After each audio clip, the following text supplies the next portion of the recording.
J'entends, on parle des risicologues. Eux, ils produisent du riz ici. Mais est-ce que ce riz-là, c'est pas ce qu'on appelle le riz local et que les gens n'ont pas forcément envie de consommer parce que les gens veulent du riz, un certain type de riz, ou bien les producteurs ici peuvent nous fournir ce riz qu'on importait même de l'Inde? Est-ce que vous avez la possibilité de transformer tout à fait. Peut-être je vous pourrais dire, mais ce que je peux vous assurer, effectivement, que le riz local... Parce qu'il y a des gens qui ne veulent pas manger le riz local. Oui, c'est clair. Parce que quand la filière a été déstructurée dans les années 80, on s'est retrouvé peut-être avec un riz qui pouvait laisser à désirer. Donc les gens sont restés sur leurs a priori d'avant. En fait, Mais aujourd'hui, on a quand même un riz local qui est de qualité. Et avec toutes les catégories. On a du riz parfumé au niveau local, on a du riz, vraiment toutes les catégories de riz. Monsieur pourra le je vais le laisser répondre à la question d'abord. Il va répondre à la question. Le riz local, là, c'est pas ce qu'on triait avant. On enlevait les saleurs. Il va nous expliquer. Aujourd'hui, le riz local est compétitif. OK. Il est compétitif aujourd'hui. Parce que nous avons des machines intelligentes qui retirent tout ce qui est cailloux. Ah bon? Aujourd'hui. OK. Et je pense que si vous allez sur les réseaux sociaux aujourd'hui, vous allez dans certains magasins, vous verrez le riz local, parce qu'il y a des marques aujourd'hui. On a des labels aujourd'hui. On a des labels aujourd'hui. Moi, je consomme local. Vous comprenez? En matière de riz, ce qu'il faut savoir, c'est que selon les normes internationales, on a 3 catégories. Ça, c'est vraiment important de le savoir. On a les riz de luxe, semi-luxe et de grande consommation. Les prix ne sont pas pareils. Donc, une fois qu'on sait que c'est catégorisé, déjà, ça nous aide à comprendre ce qui se passe autour du riz. Donc, le riz local, il ne coûte pas cher. Ça dépend de ce que tu recherches. D'accord. Parce que si tu veux le riz de 300 aujourd'hui, je vais te le donner. D'accord, donc le paquet de 5 kilos qu'on a acheté à 3 500 qui est passé à 4 000, là. 5 kilos de riz local, la grande consommation, c'est à combien? Mais je pense qu'aujourd'hui, les producteurs se sont alignés sur le standard. Donc, ils font les 4,5 kg maintenant. Que certains font à 3 000, d'autres font à 3 500. Donc, c'est toujours moins que le prix qu'on importait. C'est ça. D'accord. Aujourd'hui, vous dites que l'Inde a cessé ses exportations. Et entre-temps, nous avons un problème ici de, on va dire, consommation, pas de consommation, mais de production de riz. Est-ce que le riz va continuer à augmenter, étant donné que vous n'êtes pas encore en mesure de pouvoir satisfaire la population, ou est-ce que l'État va subventionner en attendant de trouver une solution? Le riz ne va pas augmenter dans la mesure où le gouvernement a pris une mesure très simple et très claire pour stopper justement ces hausses et pour mettre fin à certaines pratiques aussi spéculatives, c'est-à-dire que le plafonnement des prix. Oui. Le ministre Souleymane Dirassouba, donc ministre du Commerce, de l'Industrie et de la Promotion des PME, a rencontré les importateurs de riz, donc le groupement des importateurs de riz. Il y a une concertation qui a eu lieu et les prix ont été arrêtés d'un commun accord de concert. Et aujourd'hui, les prix du riz de grande consommation, parce que c'est important de préciser, c'est le riz de grande consommation. Il ne s'agit pas de riz de luxe. Hein, ceux qui mangent le riz de luxe, c'est que bon, chacun est libre de manger selon sa poche. Mais nous, ce qui nous intéresse, c'est vraiment l'ivoirien qui est dans le besoin de s'occuper des familles qui sont les plus vulnérables. Donc, le riz de grande consommation fait partie maintenant, il y a une mesure de plafonnement qui a été qui est en place et qui est en vigueur. Et donc, les prix sont connus, vous pouvez aller le consulter. Donc le gouvernement a déjà fixé tous les prix?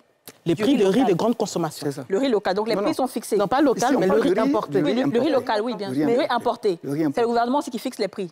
Ou bien chacun? En de concertation, les riz de grande consommation, le gouvernement, à travers le ministère du Commerce, a pris une mesure de plafonnement. D'accord. Ça, c'est le riz importé. Voilà. Maintenant, riz local, qui fixe les prix de riz local? Alors, au niveau du riz local, je pense qu'il y a des concertations qui sont en cours.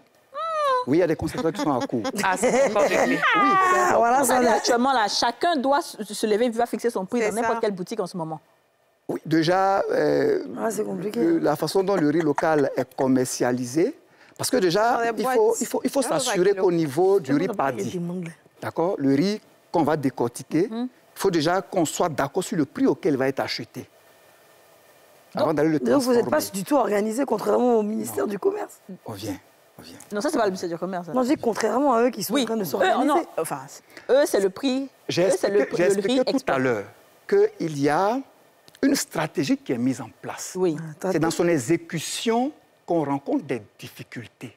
Sinon, pour ce qui concerne la fixation du prix, tout, c'est pris en compte dans la démarche. Mais ce n'est pas encore effectif. Ce n'est pas encore effectif. Donc, ça veut dire qu'en ce moment, si on va au marché, Oui. je vais être chez telle Aminata, elle me fixe son prix, l'autre fixera un autre prix. Et c'est pour ça que j'ai posé la question tout à l'heure, pardon Didia, c'est pour ça que j'ai posé la question tout à l'heure de connaître la chaîne de valeur. OK. Parce que je pense que c'est quand même important de savoir, parce que si vous étiez organisé, on aurait une chaîne de valeur claire et on aurait un prix fixe. Là, en l'occurrence, là, vous n'êtes pas... Je dis, il y a un manque d'organisation, ce qui fait qu'aujourd'hui, celui qui cultive, le gars qui cultive son riz à Saint-Fra peut venir fixer son prix à Abidjan à tel prix. Celui qui a, je ne sais pas dans quel quartier ou dans quelle ville peut fixer son prix. Donc, c'est pour ça que je veux comprendre la chaîne de valeur pour qu'on puisse savoir comment ça se passe. Bah oui, enfin, bon, Mais là, il a déjà expliqué. Là, il a déjà expliqué. Il a parlé des 3 personnes et que chacun fait... C'est pas encore effectif, ils sont en train de... Ça, moi, j'ai retenu quand même. Mais du producteur à la consommateur. Ce que je peux quand même dire, c'est que le plafonnement des prix, c'est vrai, concerne les riz qui sont importés pour notamment mettre fin à la spéculation qu'on a pu connaître justement ces derniers jours et des hausses excessives. Donc, le plafonnement a permis de stopper cela aujourd'hui. Les agents du ministère du Commerce sont sur le terrain, les agents contrôleurs, à travers la brigade de contrôle rapide. Ils contrôlent quoi si le riz local n'est pas encore effectif? Et ils contrôlent où? Laissez-moi finir, donc vous allez savoir qu'est-ce qu'on contrôle. OK. Exactement. Donc, les prix plafonnés sont contrôlés à travers la brigade de contrôle rapide. C'est ça. Donc, n'hésitez pas, toutes les fois où vous êtes confrontés à une hausse excessive ou à un prix qui ne correspond pas au prix qui a été plafonné. Mais le problème, c'est que... d'une manière générale, oui, on n'a même pas le prix déjà sur lequel on va s'appuyer pour savoir que non, le riz a augmenté. au niveau du riz local... Par exemple, le gaz, on sait qu'à tel moment, il y a une circulaire qui dit que ça coûte ça. Mais le riz, c'est comment? Le riz, c'est ce que je vous dis, à travers le plafonnement, les prix sont fixés. Le plafonnement, c'est combien actuellement? Quand essayer d'avoir une idée des prix, là. Moi, c'est le riz de 25 kilos, là. 5 kilos et puis 25 Vous avez l'annexe des prix, même quand vous allez dans un supermarché, il y a des dizaines et dizaines et dizaines de riz, de marques, d'origine. Okay. Et également en fonction de, on va dire, de la fabrication. Si c'est en vrac, si c'est en petit sac, ça. Donc vraiment, les prix c'est plus des centaines et des centaines de prix. D'accord, OK. Ils sont disponibles sur nos différentes plateformes du ministère du Commerce, du Conseil national de lutte contre la vie chère. Okay. Nous communiquons dessus, donc c'est vraiment pas caché et au contraire, on invite chacun à aller les regarder. Maintenant, au niveau... Et donc, si ces prix-là ne sont pas respectés, si on a chaque signalement qui est fait au niveau du ministère du Commerce, il y a des contrôles qui sont effectués pour sanctionner ceux qui sont en infraction. Au niveau du riz local... Alors, juste avant d'arriver au riz local, le prix... Oui, mais comment est-ce que moi, par exemple, si je vais acheter du riz, pour pouvoir appeler vos agents, parce qu'on m'a grugé, je pourrais savoir qu'on m'a grugé, d'autant plus qu'il n'y a pas de prix fixé. En fait, ce qu'on essaie de vous demander... Si, c'est ce que je dis, les prix sont fixés à travers le plafonnement. Le plafonnement, ça veut dire on a fixé un prix et on ne doit pas dépasser ce prix-là. Mais le prix qu'on a fixé, ce prix-là, il est connu. Est-ce qu'on peut le dire à la télé?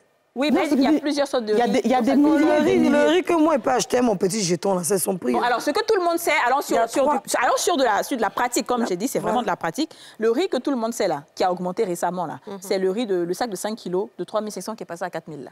Oui. Alors, celui-là, par exemple, est-ce qu'il reste, quand tu dis plafonnement, il reste à 4 000 ou il est revenu à son prix de base ou il est resté au prix augmenté, mais il ne faut pas compter? Non, il n'est pas redonné au prix augmenté.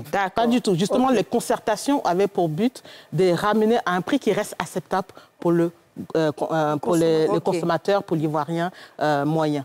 Donc, ce prix-là, de concertation, le ministre du Commerce a eu, donc à travers un arrêté interministériel, a fixé des prix qui ramènent, donc les hausses excessives qu'on a pu observer ne sont plus d'actualité. Donc il faut quand même regarder. Donc il faut regarder. C'est pour les grossistes ou c'est pour les boutiques du quartier? C'est sur l'ensemble de la chaîne. C'est sur l'ensemble de la chaîne. C'est sur l'ensemble de la chaîne de distribution. Donc prix importateur, prix grossiste, demi-grossiste, détaillant. Donc les prix sont revenus. Les prix sont, il faut regarder marque par marque, mais les prix, les hausses excessives qu'on a pu constater ne sont plus... mais ce n'est pas revenu aussi en bas. Non, il faut regarder détail par détail. Bon. Je vous dis, par exemple, l'annexe du plafonnement, c'est plus de 100 pages. Parce que quand vous rentrez dans une boutique de riz, même vous voyez le rayon de riz. Si, bien vous voyez déjà le nombre de sacs différents, de marques, d'origines différentes. Vous avez plafonné en fonction des marques. En fonction des marques, en fonction des origines, des qualités, etc. D'accord, donc ça c'était le riz importé. Donc il y a sur le riz local. Voilà. Mais maintenant, au niveau du riz local, effectivement, comme il a dit, il y a deux choses qu'il ne faut pas... il y a deux choses à savoir. La première, c'est qu'on est en train d'enclencher une nouvelle machine. On est en train de faire en sorte que les Ivoiriens s'intéressent à la culture du riz comme c'était avant. On est en train de faire en sorte qu'il y ait de plus en plus de producteurs. Donc, il s'agit de les encourager.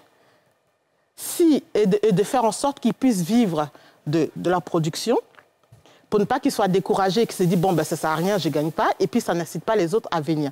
Donc ça, c'est une première des choses. C'est pour ça que les riz locaux n'est pas inclus dans le plafonnement en tant que tel pour le moment. Et puis deuxièmement, mais quand même, tout de même, non, je sais quand même tout de même, en Côte d'Ivoire, il y a notre législation qui est très claire, qui condamne toute pratique spéculative. C'est-à-dire, et toute pratique de rétention, etc., des pratiques qui ont pour but d'augmenter excessivement les prix sans raison justifiable. D'accord. Donc, toutes les fois, même sur le riz local, même si le prix n'est pas plafonné, si on vous observez des pratiques spéculatives, le ministère du Commerce effectue également des contrôles à ce niveau-là. Donc, en aucun cas, le consommateur ivoirien n'est laissé seul face au marché. D'accord, on a bien compris le discours. Mais là, maintenant, Paul, dis-nous. D'accord. Qu'est-ce qui se passe avec le riz local de votre côté? Paul, mais lui, il est plus professionnel. Donc, la première chose qu'il faut comprendre, c'est qu'on ne produit pas suffisamment de riz. Oui, c'est très important de le savoir. Oui. Donc, ça va nous permettre de comprendre la suite. La deuxième chose, c'est que les producteurs locaux, puisqu'ils savent que le riz est catégorisé, et donc, certains producteurs produisent le riz qui est dit riz de luxe.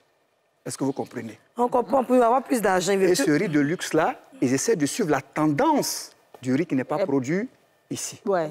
Est-ce que vous comprenez? Okay. Donc, c'est cette tendance-là qu'ils le suivent pour fixer leur prix.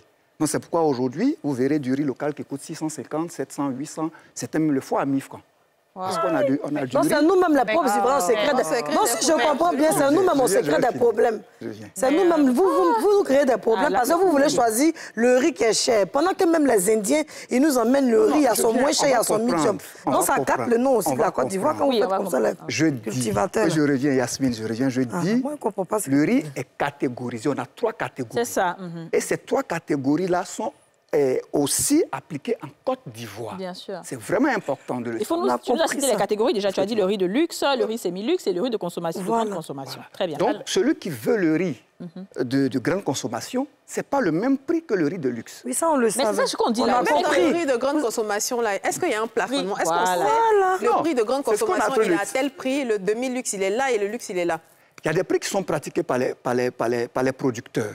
Mais comme on l'a dit, il y a un système qui est mis en place qui va nous conduire, d'accord, à pouvoir avoir des prix bien établis. Non, pour l'instant, il n'y a pas de prix. À ce niveau. Donc, pour l'instant, on remarque qu'il n'y a pas de... Bon, côté riz local, il n'y a pas. J'aimerais savoir... Très bien.